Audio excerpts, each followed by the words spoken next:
question is, so Aya, your question is from Jan Michael S. Imo. Welcome home, our walo. Ano sa mga lugar na napuntahan nyo ang balak nyong balikan nang magkakasama kayo? Thank you for that question.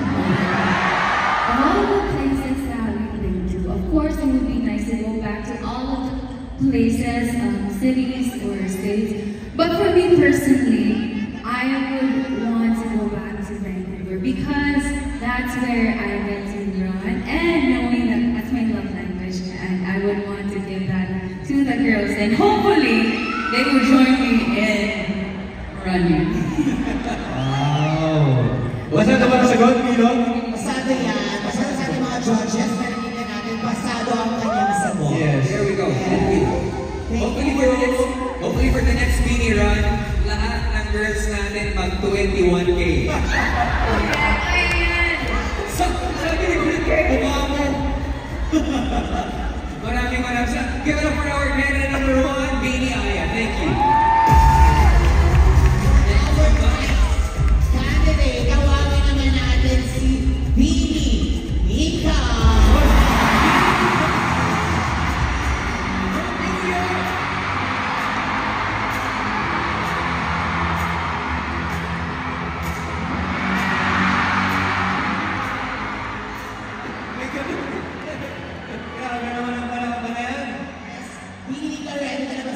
Question ako, napakahirap nito.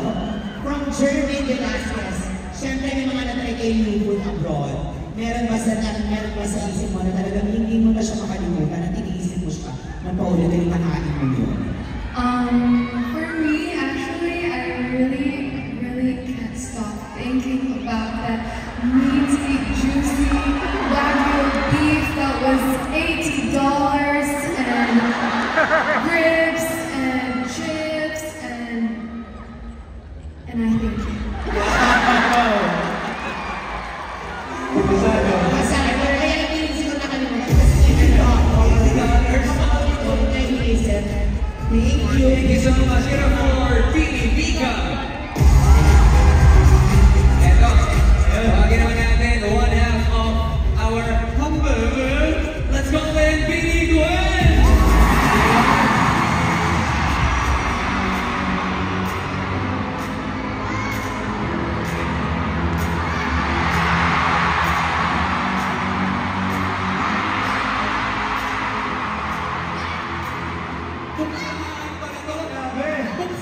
Oh my gosh! Great idea. Teka lang. May nagre-rehearse sa likod. May nagkakanta. Grabe. Okay. Pero thank you so much for that beautiful walk, Gwen. Gwen, do you feel any pressure right now? I don't feel any pressure right now. Zero pressure. Okay. Beanie Gwen, your question is this. From Nicola Ruth Matreo Papera. Can you share a behind-the-scenes story from the tour that us Blues would be surprised to hear? Oh, Naglado na ba no? let me think. Okay, so minsan sa mga arena, kasi after ng concert, doon kami naliligo sa arena. And minsan, hindi ganun karami yung shower room. So, minsan yung girls, yung mga sa shower room, Bigla na bakit na rin natin? alam mo na, minsan nagsasabay-sabay kami maligo. Pero okay lang yan. Pero hindi minsan na-go-sure lang. Pinipili kami na pero minsan kasi si Nico, yung gusto ko sa mo. Takot din si Gwen. Next round tour. We are hoping good. Only mine. Ano daw yun? Pero bakit? Kasi masaya na siya sa $80 stay niya. Okay, maraming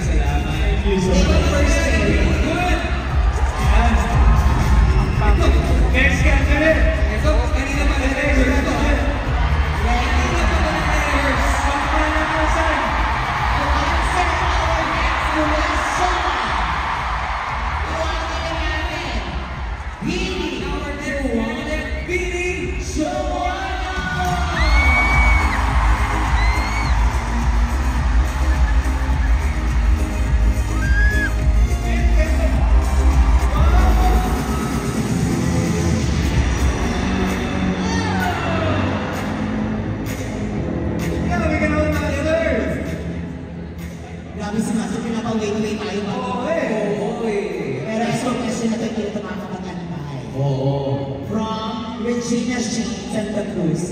If you could go back the day one of your debut and whisper something to yourself, what would it be? Whisper it, whisper it. Ang ganda ng tanong. Whisper.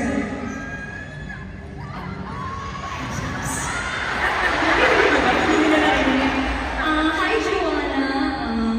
Keep your pure heart, your feet grounded, and you're stronger than you think. At mag-art workshop ka, please.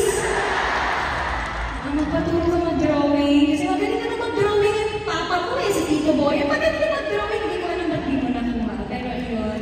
Thank you. Hi Daddy, I love you. Thank you so much. Okay naman. Talk about drawing. Thank you so much. Arts right now. Kasi parang pag mag-drawing ba ako, naninigas na yung daliri ko. You know what? It's okay. Alam mo bakit? Kasi nung nabuo itong grupong ito, it is a masterpiece. Already. Maraming salamat, Master. Thank you. Para mawala na Pini Joanna. Again, reminder to our Pini Pasalubong winners sa mga nabili po ng randomizer again. Please proceed to the corner lobby and look for our staff na may hawak na placard na lucky blue winners later on. Now, let's go to Pini Malone.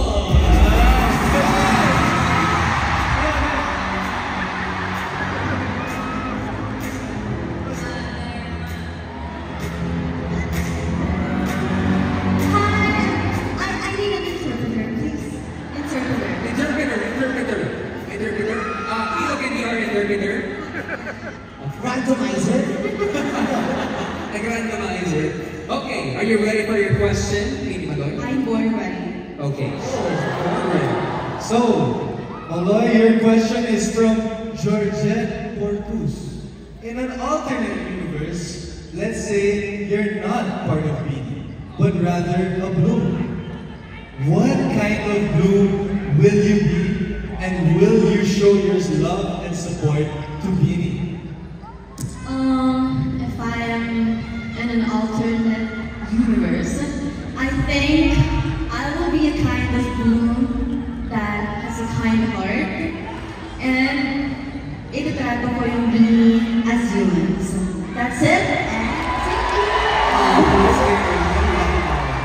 Thank you so much. Thank you. Grabe ha, that was a word-burning Maloy. Thank you. Eto na. Another half of Makulit. Pini naman, Pini!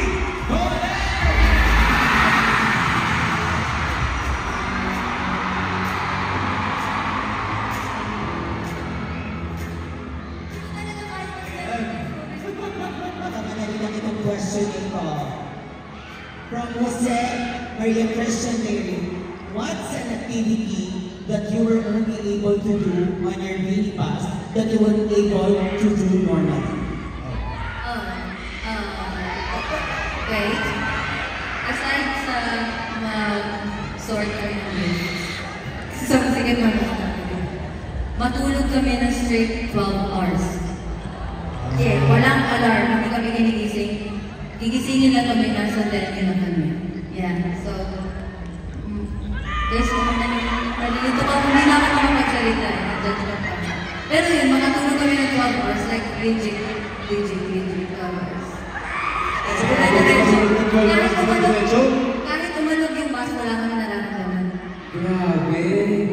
Actually, I was telling the production, the Ron and then the girls, yung mga nakakagawa niyan, yung mga pop stars, superstars sa US. Mga big stars lang katulad ng Beanie. Yes, diba? Our superstars right here. No, never. Especially those groups. Definitely, we got our superstars right here on the stage. Thank you. Thank you so much. Thank you. Tulog style. Thank you. Oh, ito na. Nag-aanda na siya. Talking it happen. Our next candidate, Beanie Sheena. Welcome, welcome.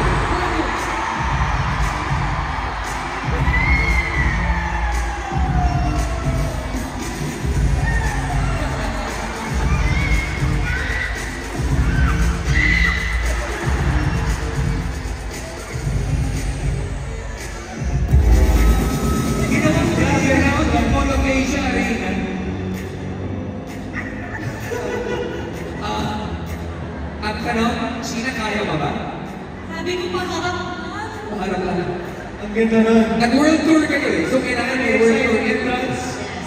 Okay, Sheena, are you ready for your question? Yes. Okay, your question.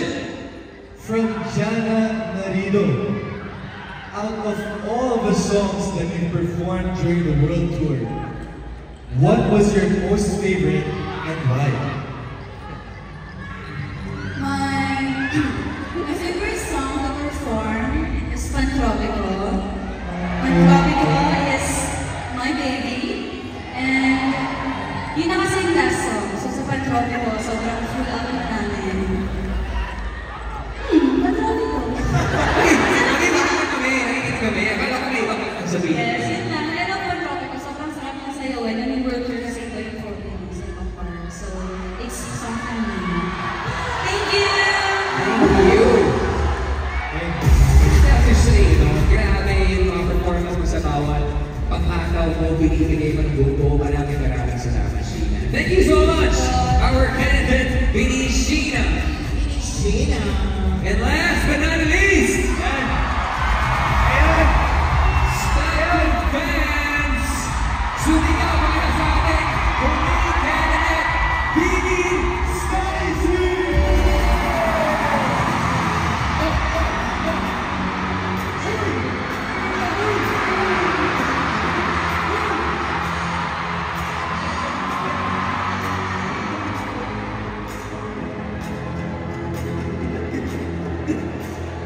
Dinidiran eh. Yung ulo hanggang dulo. Didiretso eh. Bini Stacy, yes? Taray mo nga rin natulog naman. Eto na, from Jessie Marie Infantry, siya binibigay talaga favorite of course during sa tour ninyo. What is the inspiration na gawin itong Playful Vibe and how the international audiences react to it?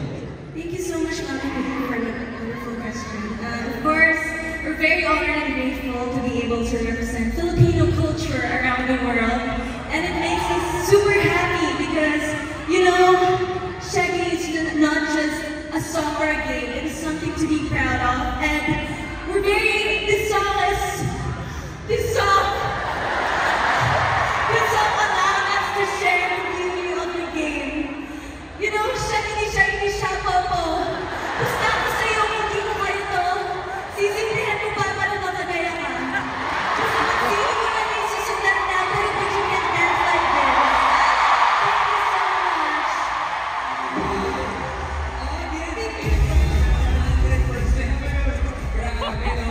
Very emotional talaga. Grabe. Palakpakan po natin our rotate. And that concludes our Miss Beaniverse 2025. I think that could be a title of a new batch. And palakpakan po natin, Beanie, thank you so much for being so generous. Especially with your pasalubongs. Big reminder sa lahat ng mga pasalubong winners po natin sa mga Filipino randomizer. Again, just proceed to the coral lobby and look for our staff sa may hawak na black card and lucky blue for winners. Ang dami pa nating nalalaman or ang dami pa nating nalaman about Beanie dahil sa mga katanungan niyo. Maraming salamat yan. It is much appreciated. But I'm sure excited